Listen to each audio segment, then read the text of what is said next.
Hello friends, it's me Karthik. Hope you guys are doing really good.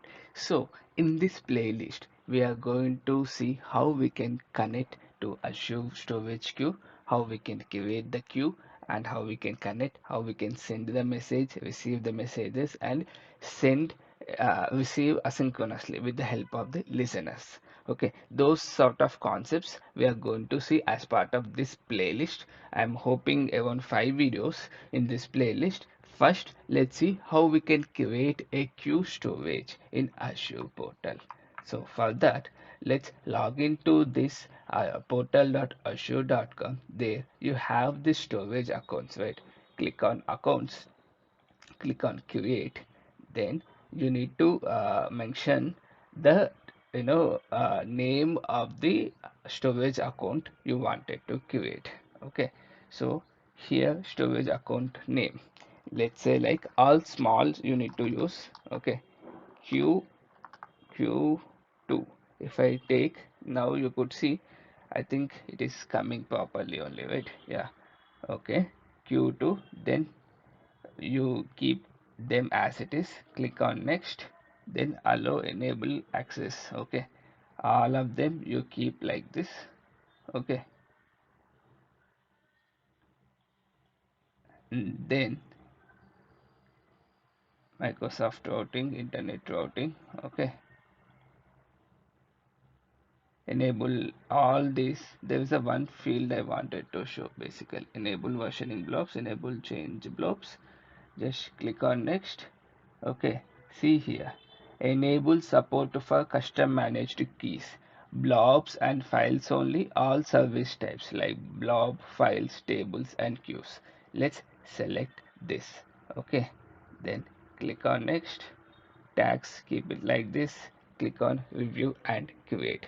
This should create a storage account for us, guys. Now you could see it is giving the overview. What is a name? You need to remember the name, guys, because this name we are going to use as part of our connecting with the Spring Boot.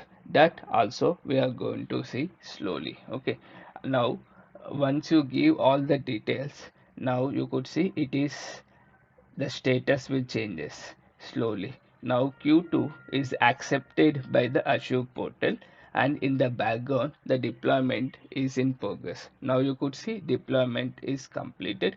Now let's go to the resource folder. Okay, now you have all these details like in which location, what is the standard type, all these items you have, subscription ID, all those things, right? Okay, come here, there's a one important thing you need to remember. Okay, that is shared access signature. Okay, SAS. Okay, here you have selected these things, right? And here start date and end date. Let's select end date as something like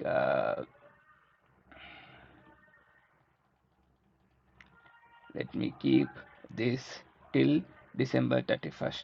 Okay, okay, here uh, allowed resource type, services, container and object.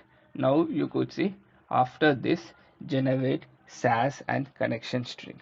This is important, guys. This will help us to connect to the Azure queue storage. Okay, once you do this, here you could see you got the SAS token that you are going to use while connecting to the Spring Boot. Okay, so we are ready with our setup. Now let's go to the other video where we are going to see how we can connect our storage with the queue service. Okay, until then, it's me Karthik. Thank you.